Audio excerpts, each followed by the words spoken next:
স্বাগত সারা দাও বাংলাদেশে আপনাদের সকলকে, মোহনা টিভির সকল দর্শকদেরকে জানাই স্বাগতম। আজকে আমরা চলে এসেছি চট্টগ্রাম মেডিকেল কলেজ হাসপাতালের পরিচালক জনাব ব্রিগেডিয়ার জেনারেল মোহাম্মদ তসলিম উদ্দিন মহোদয়ের কাছে। তার কাছ থেকে জানতে চাইবো আপনাদের নানান অভিযোগ, প্রশ্ন সবকিছু মিলিয়ে আজকে আমাদের পর্ব থাকছে চট্টগ্রাম মেডিকেল কলেজ হাসপাতাল কেন্দ্রিক। স্বাগত আমাদের অনুষ্ঠানে আপনাকে।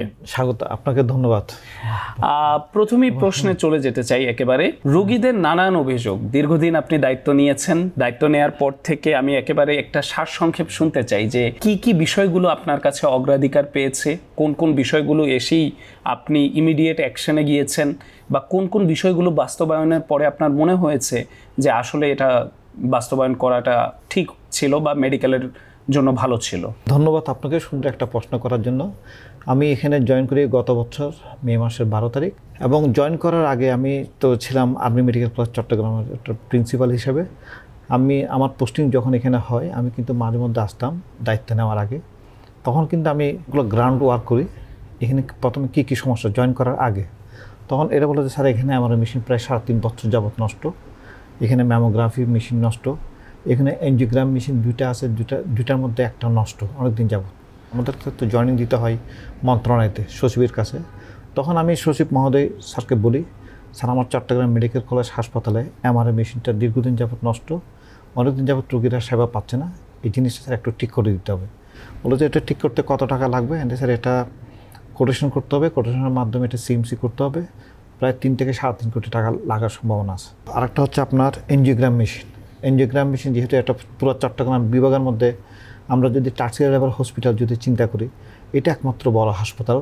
আমরা যদি ঢাকার সাথে কম্পেয়ার করি, ঢাকায় কিন্তু এরকম মেডিকেল কলেজ প্রচুর আছে, কিন্তু চট্টগ্রাম বিভাগে এরকম একটা বড় হাসপাতাল আর নাই। আমরা যদি টেকনাফ থেকে শুরু করে ফেনী পর্যন্ত হিসাব করি, তখন তারপর একটা হচ্ছে আপনার ম্যামোগ্রাফি মেশিন। আমি তখন ওই যে তৎকালীন স্বাস্থ্যমন্ত্রী ছিলেন স্যারকেও বলি, এবং আমাদের বর্তমান যে মাননীয় উপদেষ্টা ম্যাডামকে বলি।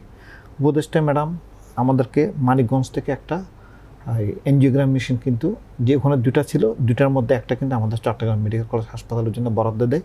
ওটা এখন আনার প্রক্রিয়া চলতেছে, ইনশাল্লাহ আগামী মাসের মধ্যে এটা ইনস্টল হয়ে যাবে। এটা একটা। আরেকটা হচ্ছে এমআরআই মেশিনের জন্য, এটা আমরা বর্তমান স্বাস্থ্য উপদেষ্টা ম্যাডামকে বলি, আবার বলি ম্যাডামও কিন্তু সাথে সাথে টাকা বরাদ্দ দেয়।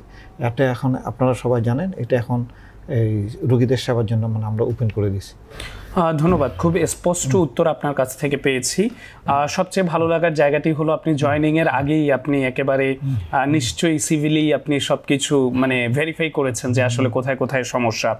আমি প্রশ্নের সাথে প্রসঙ্গক্রমে একটি প্রশ্ন করে নিতে চাই। এমআরআই মেশিন, এনজিওগ্রাম বা যাই ডায়াগনস্টিকের মেশিন বলি না কেন, আপনার কি মনে হয় যে এগুলো যদি ঠিকঠাক হয় বা ঠিকঠাক থাকে, তারপরেও কি সাধারণ রোগীরা এগুলোর সুবিধা পায়, নাকি মেডিকেলের আশেপাশে যেই ডায়াগনস্টিক সেন্টারগুলো আছে তাদের কাছেই আসলে তাদেরকে যেতে হয় সাধারণ যেই রোগীরা আছে? হ্যাঁ, এটা একটা সুন্দর প্রশ্ন। আমরা সবাই জানি বাংলাদেশের প্রত্যেকটা হাসপাতালের আশেপাশে কিন্তু দালাল চক্র কিন্তু সক্রিয় থাকে। এটা বিভিন্ন রকম দালাল, একটা হচ্ছে অ্যাম্বুলেন্সের দালাল, একটা হচ্ছে ডায়াগনস্টিকের দালাল, একটা হচ্ছে আপনার বিভিন্ন ফার্মেসি যেগুলো আছে সেগুলো দালাল কিন্তু সক্রিয় থাকে। আমরা কিন্তু যেগুলো আমাদের হাসপাতালে আমাদের ডাক্তাররা অ্যাডভাইস করে, এটা ইনডোর থেকে হতে পারে, এটা আউটডোর থেকে হতে পারে, রোগীদের প্রতি ইনস্ট্রাকশন আমরা ডাক্তারদের মাধ্যমে দিয়ে থাকি যে ইনভেস্টিগেশনগুলো আমার হাসপাতাল হবে, এগুলো যেন কোনো অপরিচিত ব্যক্তির মাধ্যমে যেন তারা যেন খপ্পরে না পড়ে, এটা যেন আমার এখানে হাসপাতালে যেন তারা করে। অনেক সময় যদি ডাউট লাগে, অনেক সময় তারা জিজ্ঞাসা করে নতুন বিল্ডিং কোথায়, রোগীগুলো অনেক সময় জানে না, অনেকে গ্রাম থেকে আসে, মনে করেন টেকনাফ থেকে আসে, হয়তো চিটাং শহরে সে প্রথম, যখন জিজ্ঞাসা করে যে এই নতুন ভবন কোথায় হয়, তারপর হচ্ছে আপনার এমআরআই কোথায় হয়, তখন অনেকে দালালের খপ্পরে পড়ে যায়। এই জায়গাটা আমরা চেক দেওয়ার জন্য আপনার চেষ্টা করতেছি পুলিশের মাধ্যমে, আমাদের আনসারের মাধ্যমে, আমাদের যে এখানে আমাদের ওয়ার্ড মাস্টার আছে তাদের মাধ্যমে এটা যতবার আমরা এটা দমন করার চেষ্টা চালিয়ে যাচ্ছি। আপনি দেখবেন আমাদের এখানে প্রত্যেকটা জায়গায় দালাল চক্র সাবধান, এবং নাম্বারও দিয়ে দিয়েছেন, এটা চমৎকার লেগেছে আমার। আপনি যখনই জয়েনিং দিলেন আমরা খুব আশাবাদী ছিলাম, এবং এখনো আশাবাদী আমরা, আপনি চিটাগাংয়ের ছেলে হিসেবে সর্বোচ্চ সেবাটুকু আপনি নিশ্চিত করবেন, এবং তারই ধারাবাহিকতায় আমরা দেখছি যে আপনি চেষ্টা চালিয়ে যাচ্ছেন।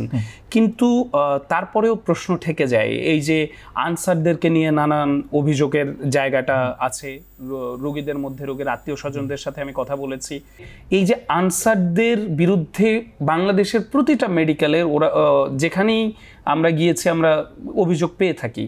আপনার দায়িত্বে যে কয়জন আনসার আছে, আজকের এই যে আমার মাধ্যমে আপনি জানতে পারলেন বা আপনি এর আগেও নিশ্চয়ই অবগত, এদেরকে নিয়ন্ত্রণ করার কি কোনো উপায় কি আসলে ভেবেছেন কিনা?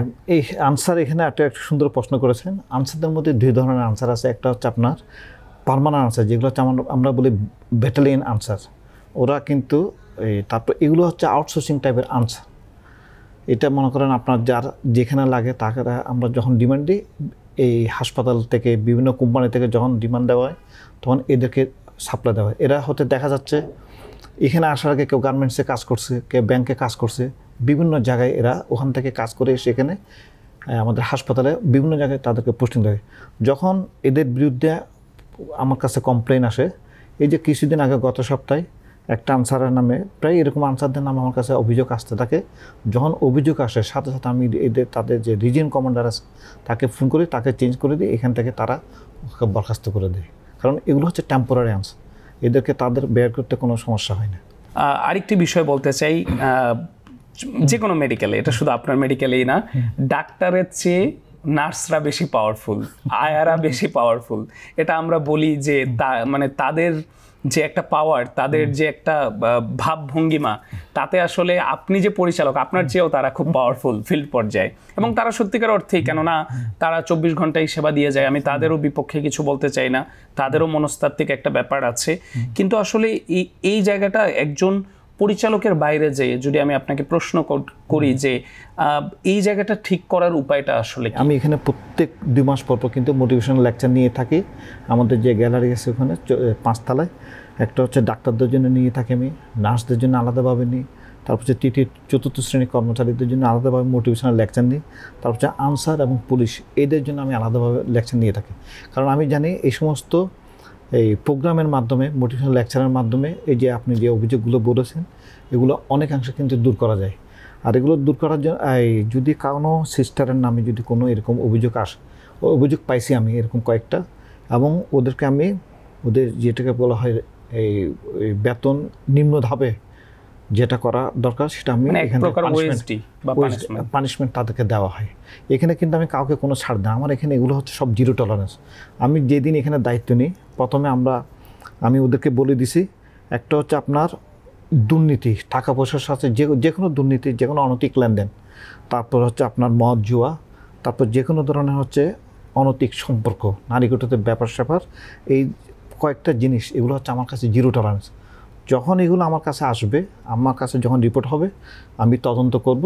তদন্তের মধ্যে যদি কেউ যদি দোষী প্রমাণিত হয় সে কিন্তু সাসপেন্ড। অলরেডি আমাদের কয়েকজন স্টাফ, তারপর হচ্ছে আপনার নার্স, তারপর হচ্ছে ডাক্তার, এখান থেকে অলরেডি এই সমস্ত কর্মের জন্য তাদেরকে সাসপেন্ড বরখাস্ত করা হয়েছে, সাময়িক বরখাস্ত করা হয়েছে। চট্টগ্রাম মেডিকেল আপনি বললেন বিভাগীয় একটাই মেডিকেল, যেখানে আসলে সারাটা বছরই বেডের সংকট লেগে আছে, এবং রুগীর চাহিদায় বেডের সংখ্যা কম, রুগীর চাহিদায় ডাক্তারের সংখ্যা কম।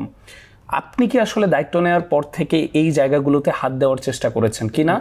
বিপর্যয়গুলো কিভাবে ঠেকান যখন হঠাৎ হঠাৎ বিপর্যয়গুলো আসে, যেমন ডিপোতে আগুন লাগলো, বা চট্টগ্রাম বিশ্ববিদ্যালয়ে কিছুদিন আগে চট্টগ্রাম বিশ্ববিদ্যালয়ের অনেক শিক্ষার্থী আহত হয়ে আপনার মেডিকেলে ভর্তি ছিলেন, তখন আপনারা আসলে বিপর্যয়গুলোতে কিভাবে কাজ করেন?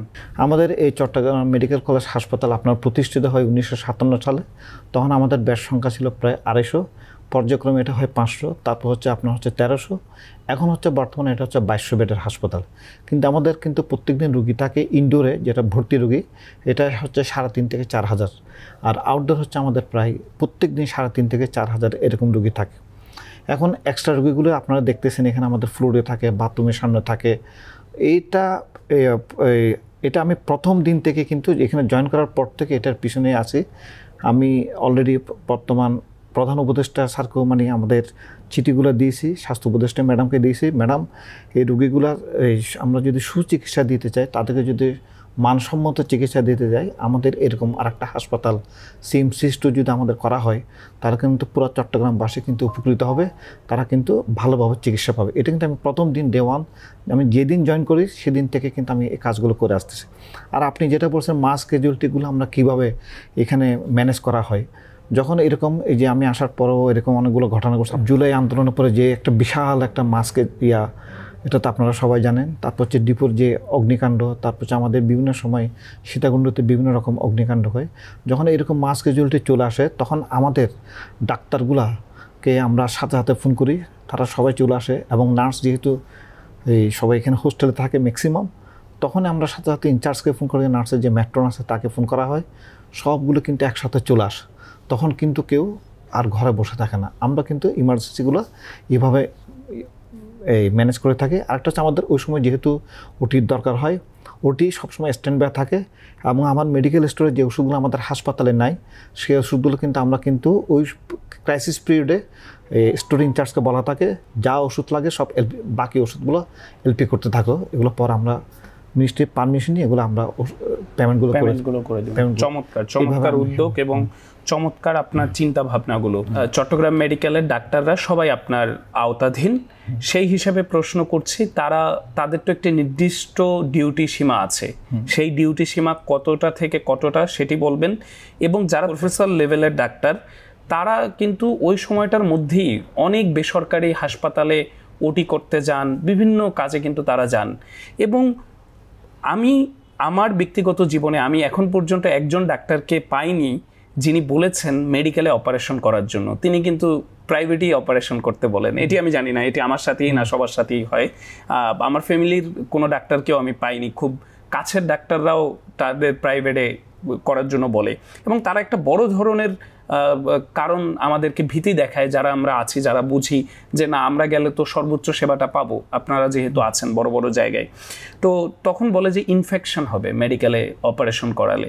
তো আমরাও তখন প্যানিকড হই যে ইনফেকশন। তো আমার দুটো প্রশ্ন, একটা হলো যে আপনি কি ডাক্তারদের ডিউটির ব্যাপারে জিরো টলারেন্স পদ্ধতি নিয়েছেন কিনা, আর দ্বিতীয় প্রশ্নটি হলো যে যদি কখনো অভিযোগ পান যে এরকম কোনো ডাক্তার তার ডিউটির টাইম চলছে কিন্তু তিনি তার ওয়ার্ডে উপস্থিত নেই কিংবা তার ডিপার্টমেন্টে তিনি নেই, তাহলে আপনি কি ধরনের পদক্ষেপ নেবেন? সংযুক্ত আরেকটি প্রশ্ন করে রাখি যে আপনার জায়গা থেকে এই যে ইনফেকশনের যেই প্যানিকটা আমাদেরকে করা হয়, সেই হিসেবে আপনি কি মনে করেন ইনফেকশনের সম্ভাবনা কি বেশি? আপনি যেটা বলছেন মানে অফিস টাইম, আমাদের তো নর্মালি অফিস টাইম হচ্ছে 8টা থেকে 2:30। এর বাইরে হচ্ছে আমাদের রোস্টার ডিউটি চলতে থাকে বিভিন্ন ওয়ার্ডে। প্রফেসরদের অনকল ডিউটির রোস্টারও থাকে, অ্যাসোসিয়েট প্রফেসরদের অনকল রোস্টার, তারপর বিভিন্ন কনসালটেন্ট সবার কিন্তু অনকল রোস্টার থাকে। এবং তারা রোস্টারগুলো আমি নিজেই কিন্তু এখানে আমার অফিসে পাঠাতে বলি, মোবাইল নাম্বার সহ আমি কিন্তু নিজেই ফোন করি। ওই সময় ইন্টার্নি ডাক্তার থেকে শুরু করে HMO অনারারি মেডিকেল অফিসার থেকে শুরু করে আমাদের পোস্ট গ্রাজুয়েট মেডিকেল স্টুডেন্ট, তারপর আমাদের ক্লিনিক্যাল অ্যাসিস্ট্যান্ট বা সহকারী রেজিস্ট্রার, এই রোস্টারগুলো সব আমরা অফিস টাইমের পরে যাদের ডিউটি ওগুলো নিয়ে আসি। আরেকটা হচ্ছে অফিস টাইমের ভিতরে যে অভিযোগটা অনেক সময় শোনা যায়, তারা বিভিন্ন ক্লিনিকে গিয়ে কাজ করতে থাকে, এরকম কোনো অভিযোগ আমি পেয়ে থাকি। যেহেতু আমি এই এলাকার ছেলে এবং এখানকার বিভিন্ন ক্লিনিকগুলো আমার পরিচিত, আমাদের আত্মীয় স্বজন ওখানে থাকে, কেউ এরকম অভিযোগ করছে যে সমস্ত ডাক্তারের বিরুদ্ধে প্রমাণ সহ আমাকে দিছে, তাদেরকে আমরা শোকজ করি এবং শোকজের মাধ্যমে আমরা স্বাস্থ্যমূলক ব্যবস্থা করি। অলরেডি আপনাকে বলেছি কয়েকজন ডাক্তারকে আমাদের এখানে বিভিন্ন ডিসিপ্লিনের গ্রাউন্ডে তাদেরকে সাময়িক বরখাস্ত করা হয়েছে। আরেকটা হচ্ছে যেটা অফিস টাইমের পরে যেটা আমাদের ডিউটি, এটা কিন্তু রোস্টার অনুযায়ী তাদের ডিউটি করা থাকে। আর যেটা বলা হচ্ছে কি ইনফেকশন, এটা হচ্ছে কি অনেকে হচ্ছে কাজ অ্যাভয়েড করার জন্য হয়তো তারা এটা বলে থাকতে পারে। যদি হাসপাতালে এরকম ইনফেকশন হয়, এই যে আমার ডেইলি প্রত্যেক দিন 40 থেকে 50টা সিজার হয়, তাহলে তো রুগীগুলো এখানে আসতো না। তারপর হচ্ছে আমার অর্থোপেডিক্সে রাত দিন 24 ঘন্টা ওটি চলতে থাকে। নিউরো সার্জারিতে ইনফেকশন রেট এটা হচ্ছে খুবই কম, যেটা মানে নেগলিজিবল, খুবই কম। এটার কারণে কিন্তু আমি বিশাল একটা জনগোষ্ঠীকে কমার্শিয়াল একটা উদ্দেশ্যে আমি তাদেরকে এদিক ওদিক পাঠানো, এটা ঠিক হবে না। ব্যক্তিগত একটা বিষয় জানতে চাওয়া, একেবারেই প্রশ্নটি এখনই মাথায় এলো যে চট্টগ্রামের ভিআইপি যারা কিংবা সিআইপি যারা, তারা কি মেডিকেল থেকে সেবা নেন কিনা? আমাদের যারা অতিরিক্ত জেলা ম্যাজিস্ট্রেট বলি, তারপর ডিসি লেভেলে বলি, তারা কিন্তু সরাসরি আমাদের হাসপাতালে চলে আসে। তারা কিন্তু এসে আমাদের এখানে ট্রিটমেন্ট নেয়। কিন্তু আমি জনপ্রতিনিধি যারা আমাদের লোকাল এমপি অথবা যারা আমাদের মিনিস্ট্রি, তাদেরকে যদি আমরা উদ্বুদ্ধ করতে পারি আপনারা সরকারি হাসপাতালে এসে চিকিৎসা নেন, তাহলে কিন্তু আমাদের আশেপাশের জনগণ কিন্তু উদ্বুদ্ধ হবে, আপনারা অবশ্যই আসবেন, এটা চিকিৎসা। কিন্তু আমাদের সরকারি লেভেলে যেগুলো সবাই কিন্তু এখান থেকে ট্রিটমেন্ট নেই। আপনি মনে করেন আমাদের এখানে এমআরআই মেশিন সরকারি যেটা রেট মাত্র 2,000 টাকা 3,000 টাকা, আপনি বাইরে করলে ওটা 16,000 টাকা। এই সুবিধাগুলো কিন্তু আমাদের এখানে নেওয়ার জন্য এটা সরকারি বেসরকারি যারা উপরের সবাই ম্যাক্সিমাম কিন্তু এখানে আসতে থাকে। আপনি যদি ডিসি অফিসে খবর নেন, আমাদের এখানে এসি ল্যান্ড, বাকলিয়া, তারপর বিভিন্ন মানে সরকারি কর্মকর্তারা সবাই এখানে আসতেছেন। তার মানে একেবারেই দর্শকদের উদ্দেশ্যে আমি বলতে পারি যে যেহেতু তারা আসছেন, তারা তো অবশ্যই ইনফেকশনের বিষয়গুলো আমাদের চেয়েও বেটার কনসার্ন থাকে। তারা যেহেতু তারা সেবা নিচ্ছে, তাহলে ইনফেকশনের ব্যাপারটা শুধুই ভীতিকর, ইনফেকশন শুধুই ভীতি তৈরির জন্য এবং ব্যবসার জন্য প্রাইভেট মেডিকেল পেশেন্টকে মোটিভেট করুন। আচ্ছা, আপনি বেশ কয়েকটি উদ্যোগ নিয়েছেন। উদ্যোগগুলোর কথা সারসংক্ষেপে বলতে গেলে দালাল চক্রের ব্যাপারে আপনি জিরো টলারেন্স দিয়েছেন, দুদককে আপনি মেডিকেলে ঢোকার জন্য ইন্সপায়ার করেছেন, আপনি দুদক এনেছেন আমরা দেখেছি, আপনি র্যাবকে দিয়ে অভিযান পরিচালনা করেছেন দালালদের বিপক্ষে, এবং আপনার আরেকটি বড় জায়গায় আমি হাত দিতে দেখেছি, যদিও এটি দূর থেকে ছোট মনে হয়, কিন্তু এই সেক্টরে আমি কাজ করেছি তাই আমি জানি, তা হলো ওষুধ কোম্পানির প্রতিনিধিদের বিপক্ষেও কিন্তু আপনি একেবারে অবস্থান নিয়েছেন। এই যে বড় বড় কাজগুলো যে করছেন, সীমাবদ্ধতা থাকে কিনা, উপর থেকে চাপ আসে কিনা? না, আমি যে কাজগুলো করছি এ পর্যন্ত কেউ আমাকে প্রেশার দেয় নাই। এগুলো হচ্ছে কি আমি যেগুলো করতেছি এগুলো হচ্ছে আমাদের রোগীদের স্বার্থে। অনেক সময় দেখা যাচ্ছে কি দালালের খপ্পরে পড়ে অনেক রোগী কিন্তু সর্বশান্ত হয়ে যাচ্ছে। তারা দেখা যাচ্ছে কি এই যে আমাদের র্যাবের যে আগের সিইও ছিলেন, সে সিভিল ড্রেসে আপনার বেসামরিক পোশাকে আমাদের এখানে যে ফার্মেসির দোকানগুলো আছে বাইরে, সেখানে ওষুধ কিনতে গেছিলো। এক পাতা প্যারাসিটামলের দাম হচ্ছে আপনার 15 টাকা 20 টাকা, তার কাছ থেকে টাকা নিচ্ছে 500 টাকা। এরকম ঘটনা কিন্তু অহরহ ঘটছে। আমি কিন্তু এগুলো হচ্ছে আমার কাছে জিরো টলারেন্স। যেখানে আমি দালাল, আমি কিন্তু এই অভিযানগুলো কিন্তু চলমান প্রক্রিয়া আছে, র্যাবের মাধ্যমে হোক, দুদকের মাধ্যমে হোক, এবং এর বাইরেও ওটা হচ্ছে তো রুটিন। তারা একটা ডেট দেয়, ওই ডেটের মধ্যে আমরা করি। আমি তাদেরকে ফোন করি, স্যার ঠিক আছে আমরা সময় করে আপনার কাছে আসবো, এগুলা প্ল্যান করব। আরেকটা হচ্ছে যেগুলো আমার হাসপাতালের যারা নিজস্ব স্টাফ, তাদের মাধ্যমে কিন্তু এই কাজগুলো আমি করে থাকি। আপনি প্রত্যেক দিন দেখবেন পুলিশ, আনসার, তাদের মাধ্যমেও কিন্তু আমার হাসপাতালের যে ওয়ার্ড মাস্টার, তাদের মাধ্যমে কিন্তু এগুলো এই কাজগুলো পরিচালনা করা হয়। এগুলো হচ্ছে সবগুলো হচ্ছে রোগীদের স্বার্থে, রোগীদেরকে সেবা দেওয়ার জন্য, যেন রোগীগুলো সর্বশান্ত না হয়। জনগণের উদ্দেশ্যে জানতে চাওয়া, সরকারি হাসপাতাল চট্টগ্রাম মেডিকেল কলেজ হাসপাতালের সরকারি অ্যাম্বুলেন্স কয়টি? আমাদের এখানে 5টা আছে, 5টার মধ্যে 5টাই সচল আছে। আরেকটা আছে আমাদের আইসিইউ অ্যাম্বুলেন্স, যেটা ওটা সহ 6টা টোটাল। আমি যদি এখন অ্যাম্বুলেন্স পেতে চাই, প্রসিডিউরটা কি আসলে? এখানে প্রসিডিউরটা হচ্ছে কি, যদি কেউ যদি সরকারি অ্যাম্বুলেন্স যদি পেতে চাই, তাহলে তারা ওখানে ইমার্জেন্সিতে যোগাযোগ করবে, অথবা সে যে ওয়ার্ডে আছে ওই ওয়ার্ডের ইনচার্জ অথবা যারা সর্দার আছে তাদের মাধ্যমে ওয়ার্ড মাস্টার অফিসে যোগাযোগ করবে। ওখানে সরকারি রেটটা দেওয়া আছে, আপনারা দেখবেন প্রত্যেকটা জায়গায় সরকারি রেটটা দেওয়া আছে। ওটার বাইরে কেউ টাকা 1 পয়সা, ওটা সরকারি রেট অটোমেটিক তারা পেয়ে যাবে, যদি আমার অ্যাম্বুলেন্স ওই সময় যদি অ্যাভেলেবেল থাকে। এই বিষয়টা কি কখনো খতিয়ে দেখেছেন যে আসলে অ্যাম্বুলেন্স বাইরে ভাড়া মারছে কিনা, বা সেই সুযোগ আছে কিনা? এটা কোনো সুযোগ নেই। কেন? আমি যদি যখন তেলের লগ বইটা চেক করব, কারণ প্রত্যেকটা গাড়িরটা একটা কেপিএল আছে, 1 লিটার তেলে কত কিলোমিটার যাবে, আমি যখন মাইলেজটা চেক করব, সে তখন অটোমেটিক হয়ে যাবে। আমি যখন চেক করব অটোমেটিক সে মানে ধরা পড়ে যাবে। টাকার সাথে আপনার তেলের একটা মিল থাকতে হবে। মানে আসলে যারা পরিচালক হন তাদের সবগুলো ব্যাপারেই মানে দক্ষ হতে হয়। আমি যেটা বলবো, এগুলো সব আপনার অটোমেটিক মিলে যাবে। আরেকটি ব্যাপার বলতে যদি না মিলে তখন বুঝতে হবে এখানে গরমিল আছে, তখন তাকে আমরা পানিশমেন্ট একদম কোনো। এবং আরেকটি ব্যাপার আমি আপনার থেকে জানতে চাই, চট্টগ্রাম মেডিকেল কলেজ হাসপাতালে ভর্তির বিষয়টি, যখন কোনো একটি রোগী গ্রাম থেকে আসে, আমি জানি ভর্তির নিয়মগুলো, আপনি কি দর্শকদের উদ্দেশ্যে যদি একেবারে একটু ক্লিয়ারভাবে সংক্ষেপে বলেন যে একটা রোগী গ্রাম থেকে আসার পরে তিনি কোথায় যাবেন, কিভাবে ভর্তি হবেন, কিভাবে তিনি বেড পেতে পারেন? ধন্যবাদ, এটা সুন্দর একটা প্রশ্ন। যদি কেউ এটা যদি কোনো, আমরা দুইভাবে রোগী ভর্তি করে, একটা হচ্ছে অফিস টাইমে হচ্ছে আউটডোরের মাধ্যমে যদি কোনো রোগী যদি ইমার্জেন্সি থাকে তখন কিন্তু ইমার্জেন্সির মাধ্যমে ভর্তি হতে পারে। আর অফিস টাইমের পর তো 24 ঘন্টা আমাদের ইমার্জেন্সি খোলা আছে, ওটার মাধ্যমে কিন্তু ইমার্জেন্সির মাধ্যমে যদি এটা ভর্তিযোগ্য রোগী হয়, মনে করেন একটা রোগী রুটিন একটা অপারেশন হবে, তখন এই রুগীটা আমার আউটডোরের মাধ্যমে ভর্তি হবে। মনে করেন কারো হার্নিয়া হলো, কারো হাইড্রোসিল হলো, ইমার্জেন্সি অপারেশন না। মনে করেন একটা রুগী আমার কাছে হঠাৎ করে এখন অ্যাপেন্ডিসাইটিস নিয়ে আসলো, এটা যখনই আসবে তখনই ভর্তি হয়ে যাবে। এটা একটা এক্সাম্পল দিলাম। এইভাবে অফিস টাইমে আউটডোরের মাধ্যমে ভর্তি হতে পারে। ইমার্জেন্সির মাধ্যমে ভর্তির প্রক্রিয়াটা কি? ইমার্জেন্সির মাধ্যমে তার সাথে যে অ্যাটেন্ডেন্স থাকবে সে একটা টিকিট কাটবে 10 টাকা দিয়ে, আর যদি রুগী ডাক্তার তাকে ভর্তি করে, ভর্তি ফি হচ্ছে 15 টাকা, ওটা কাটবে। সার্জারি রুগী হয় সরাসরি যে ওয়ার্ডের অ্যাডমিশন আছে, আমাদের তো সার্জারি ওয়ার্ড আছে, মনে হয় একটা এক্সাম্পল দিই, 3টে ইউনিট,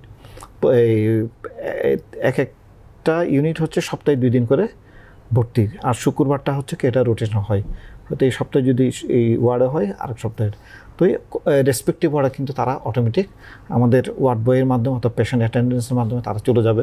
যদি সে পেশেন্ট যদি হাঁটতে না পারে তাকে আমরা ট্রলিতে করে অথবা হুইল চেয়ারে করে তার ট্রলি এবং হুইল চেয়ার। আপনি বুঝতেই পারছেন আমার প্রশ্নটি কি হবে, যে উপঢৌকন ছাড়া ট্রলি চলে না, হুইল চেয়ার চলে না, সেই জায়গাটি নিয়ে কাজ করেছেন কিনা? হ্যাঁ, এটাও একটা, ওইটা সবসময় আমরা অভিযোগ পেয়ে থাকি। স্পেসিফিক যখন প্রমাণ সহ আমার কাছে অভিযোগ আসে, আমি কিন্তু অনেকগুলো, এরা তো হচ্ছে ম্যাক্সিমাম আউটসোর্সিং, এবং অনেকগুলো আছে আমাদের এখানে অবৈতনিক যাদেরকে আমরা বেতন দিই না, এরা মানে ওখানে ভলান্টিয়ার হিসেবে কাজ করে।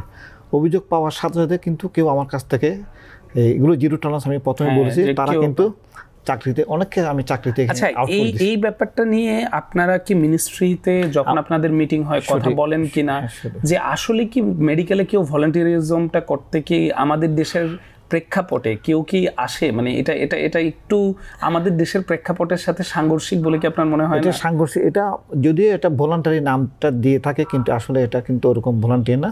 তা ওই যে আপনি যেটা বলছেন যে ওরাই উপঢৌকনটা, তখন আমরা এটা করার জন্য, ম্যান পাওয়ার বৃদ্ধি করার জন্য আমরা মিনিস্ট্রিতে চিঠি লিখেছি।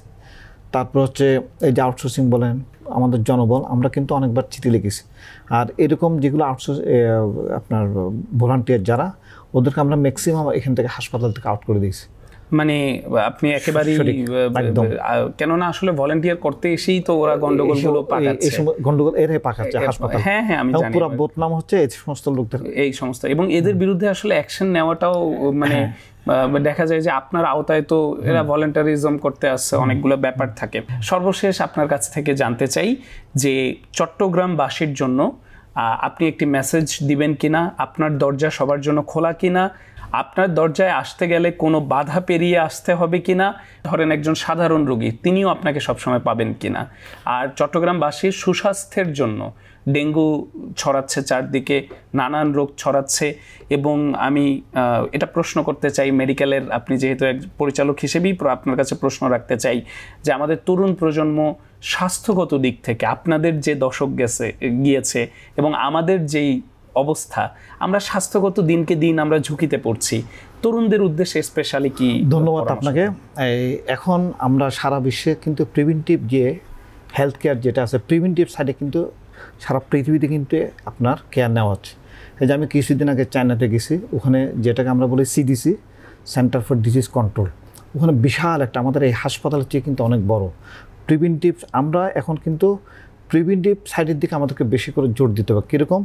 এই যে আমাদের যেগুলো ডায়াবেটিস হয়, আমাদের যেগুলো হাইপার টেনশন হয়, যেগুলো স্ট্রোক হয়, তারপর যে সমস্ত ক্যান্সারগুলো হয়, আমরা যদি ফাস্টফুড যদি অ্যাভয়েড করি এবং আমরা যদি রেগুলার ফিজিক্যাল এক্সারসাইজ করি, যেটাকে আমরা মেডিকেলের ভাষা বলে ব্রিক্স ওয়াকিং ফর 30 মিনিটস, প্রত্যেক দিন যদি আমি 30 থেকে 40 মিনিট হাঁটাহাঁটি করি, তারপর হচ্ছে আপনার আমরা যদি ফাস্টফুড জাতীয় খাবারগুলো যদি অ্যাভয়েড করি এবং কোলেস্টেরল জাতীয় খাবার যদি আমরা যদি অ্যাভয়েড করি, তাহলে ডায়াবেটিস, তারপর হচ্ছে আপনার হাইপার টেনশন, তারপর হচ্ছে আপনার যেটা হচ্ছে স্ট্রোক, তারপর হচ্ছে আপনার ক্যান্সার, এই জাতীয় ডিজিজগুলোকে, যেগুলোকে আমরা বলি এনসিডি, নন কমিউনিকেবল ডিজিজ, এই ডিজিজগুলো কিন্তু, আরেকটা হচ্ছে স্মোকিং, আরেকটা হচ্ছে আপনার বডি ওয়েট কন্ট্রোল করা। এই কয়েকটা জিনিস যদি আমরা কন্ট্রোল করতে পারি, তাহলে কিন্তু আমাদের অনেক ডিজিজ কিন্তু আপনার কন্ট্রোলের মধ্যে চলে আসবে। এটা হচ্ছে আমাদের আমি এটা যেখানে যাই, আমি কিন্তু প্রত্যেকটা লেকচারে কিন্তু আমি এই জিনিসগুলো বলে থাকি। আমাদের এই স্টুডেন্টদের যখন ক্লাস নিই, আমি যখন এমফিল এমপিএসে ক্লাস নিই, আমাদের যখন এখানে কলেজে বিভিন্ন রকম প্রোগ্রাম থাকে, বিভিন্ন রকম ক্লিনিক্যাল প্রোগ্রামগুলো থাকে, আমি এই জিনিসগুলো সবসময় বলে থাকি। মনে করেন একটা ওয়াকিং ডিস্টেন্স, আমি এখান থেকে হেঁটে যেতে পারবো। তো আমরা কী করতেছি, বাচ্চাগুলো নিয়ে, আমাদের ছেলে মেয়েদেরকে নিয়ে আমরা গাড়ি ব্যবহার করতেছি। এই যে তাকে আমরা অভ্যাস করে দিচ্ছি, সে দিন দিন মোটা হয়ে যাচ্ছে, সে কিন্তু ঝুঁকির দিকে চলে যাচ্ছে। তার হাইপার টেনশন হবে, তার ডায়াবেটিস হবে। অল্প বয়সে আপনারা দেখবেন অনেক সময় বাচ্চাগুলোর ওভারওয়েট হয়ে যাচ্ছে, ডায়াবেটিস হয়ে যাচ্ছে, তারপর হচ্ছে আপনার এই প্রেশার বেশি হয়ে যাচ্ছে। এই জিনিসগুলো কিন্তু আমাদেরকে অবশ্যই মেনটেন করতে হবে। আমরা যেন মানে সমাজের সবার কাছে আমরা যেন ঘুম থেকে উঠে অথবা যখনই সময় পাই ওরা কিন্তু ফিজিক্যাল এক্সারসাইজ করে। এই জিনিসটা খুবই জরুরি। ফিজিক্যাল এক্সারসাইজ বলতে কি ফ্রি হ্যান্ড এক্সারসাইজ নাকি জিমে যাওয়া? ওটা হচ্ছে জিম না, জিমে গেলে তো আপনার ওটা মনে করেন আপনার মাসের বিল হচ্ছে, আপনি যদি অন্য ব্যাপার আপনাকে এই যেটাকে আমরা বলি এই অনেকে বৃষ্টির সময় ট্রেডমিল আছে, ট্রেডমিলে করতে পারে। অনেক সময় ওটা হচ্ছে মনোটোনাস এসে যায়। আপনি যদি এমনি ফ্রি, এমনি আমরা যেভাবে হাঁটাহাঁটি করি ক্যান্টনমেন্টের মধ্যে অথবা ফ্রি রাস্তায় যেভাবে, ওরকম মানে আপনার যেটাকে আমরা বলি অ্যারোবিক এক্সারসাইজ, ওপেন স্পেসে যখন আমরা হাঁটাহাঁটি করব, এবং এই হাঁটাটা হবে আমার গল্পের মতো হাঁটা না, এটা হচ্ছে আমার ব্রিক্স ওয়াকিং যেটাকে বলি। হাঁটার একটা গতি থাকতে হবে যেন আমার ক্যালোরিগুলো বার্ন হয়। এই জিনিসগুলো কিন্তু আমাদেরকে অবশ্যই মেনটেন করতে হবে। তাহলে কিন্তু আমরা এই যে ডিজিজগুলো বললাম 4-5টা ডিজিজ, এগুলো যদি কমে যায় তাহলে কিন্তু আমাদের হাসপাতালের উপর কিন্তু লোডটা অনেক কমে যাবে, অনেক কমে যাবে। আমাদের এত বড় বড় হাসপাতাল আর আপনি এগুলো মেনটেন করেন, দেখবেন অনেক ওষুধ কমে যাচ্ছে, হাসপাতালের উপর লোড কমে যাচ্ছে। অনেক অনেক ধন্যবাদ। অনেক বিনামূল্যে আসলে বিনা ভিজিটে আপনার থেকে অনেক উপদেশ পেলাম। আমরা অনুষ্ঠানের একেবারেই শেষ পর্যায়ে চট্টগ্রামবাসীর উদ্দেশ্যে যদি আপনার কিছু বলার থাকে আপনি বলতে পারেন। চট্টগ্রামবাসীর উদ্দেশ্যে আমি ওই যে এখন যেটা বললাম, প্রিভেন্টিভ সাইডের দিকে আমাদেরকে, প্রিভেন্টিভ কেয়ারের দিকে আমাদেরকে অবশ্যই নজর দিতে হবে এবং আমাদেরকে স্বাস্থ্য সচেতন হতে হবে। আমরা যেন ডাক্তারের কাছে কম যাই এবং আমরা যেন ওষুধগুলো তো অবশ্যই আসবো যখন খুব বেশি জরুরি। প্রিভেন্টিভ কেয়ার যদি আমরা নিই, এই যে ডেঙ্গু যেগুলো হচ্ছে আপনার, তারপর হচ্ছে এনসিডি নন কমিউনিকেবল ডিজিজ যেগুলো, এই আপনার প্রিভেন্টিভ যেগুলো আমরা প্রোটেকশন, পার্সোনাল প্রোটেক্টিভ মেজার যেগুলো, এগুলো যদি নিই তাহলে কিন্তু আমাদের সমাজে অনেক ডিজিজ বার্ডেন কমে যাবে এবং আমার হাসপাতালে কিন্তু লোড অনেক কমে যাবে। ধন্যবাদ আপনাকে। প্রিয় দর্শক, আজকে কয়েকটি ব্যাপার কিন্তু আমরা বুঝতে পারলাম। Prevent is better than cure, এই ব্যাপারটি নিয়ে তিনি বললেন আমাদেরকে, এবং তার সবচেয়ে চমৎকার যেই বিষয়টি আমি দেখেছি চট্টগ্রাম মেডিকেল কলেজ হাসপাতালে এসে, আমি যেই ব্যাপারটি দেখেছি যে তার রুমে যেতে কোনো বাধা পেরিয়ে যেতে হয় না। নতুন ভবনের লিফটে স্বাদ, যে কোনো অভিযোগ নিয়ে সাধারণ রোগীরাও কিন্তু তার কাছে আসতে পারেন। অতএব আজকের এই টিভির পর্দার মাধ্যমে আপনাদেরকে জানিয়ে দিতে চাই, চট্টগ্রাম মেডিকেল কলেজ হাসপাতালের সেবার মান উন্নয়নে কিংবা যে কোনো অভিযোগ অথবা পরিচালক মহোদয়ের কাছে যে কোনো কিছু নিয়ে আপনারা চলে আসতে পারেন সরাসরি তার কাছে। কেননা আমি নিজে ব্যক্তিগতভাবে অনেক সাধারণ রোগীর জন্য তার কাছে আমি তাকে কানেক্টেড করে দিয়েছিলাম এবং দেখেছিলাম যে তার কোনো আন্তরিকতার কমতি কিন্তু ছিল না। আজকে আমরা বেশ কিছু উপদেশ পেলাম। অনুসন্ধান করতে এসে আমরা আপনাদের প্রশ্নগুলো তুলে ধরার চেষ্টা করেছি, এটিও একটি বড় ব্যাপার। তিনি চট্টগ্রামের সন্তান, অতএব চট্টগ্রামের প্রতি তার আলাদা একটি ভালোবাসা, আলাদা একটি আন্তরিকতা অটোমেটিক আছে বলেই আমরা তার কাজকর্মে দেখতে পেয়েছি। নতুন কোনো পর্বে, নতুন কোনো অতিথি, নতুন কোনো স্থানে আপনাদেরই প্রশ্ন নিয়ে আবারও হাজির হব মোহনা টিভির পর্দায়। সেই পর্যন্ত ভালো থাকুন, সুস্থ থাকুন, আমাদের সাথেই থাকুন। ধন্যবাদ আপনাদের সকলকে।